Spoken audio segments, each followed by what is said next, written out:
नाज़रीन, मीरपुर ख़ास में सीए में इज़ाफ़े खां पोइ माण्हुनि लुंडा बाज़ार जो रुख करे वरितो आहे। इन हवाले सां रिपोर्ट करे रहियो आहे उमर दाऊद पोटो।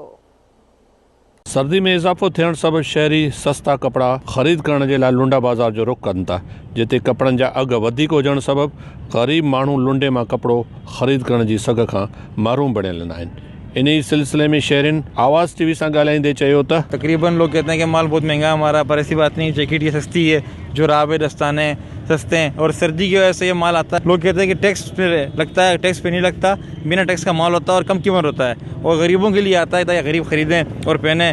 पहले सर्दी नहीं थी तो आवाम भी नहीं थी, अब सर्दी हो चुकी तो गर्म हो रही है मार्केट हमारी माशाल्लाह से, और हम भी दो पैसे कमाने के लिए बैठे हैं, कोई लाखों ना बनते हैं इसमें ना मिलते हैं। सही है, गरीबन जे भलाई लाइ सुठी ॻाल्हि आहे, सही मिलंदा, सस्ता मिलंदा, सही है।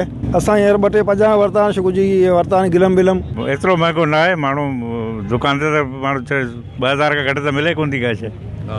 ही 200, 300, 400 वठनि था, सीज़न निकिरी थी वञे। हर शइ महांगाई आहे न, हिन ते फिक्स प्राइस त काई कान्हे हिन जी।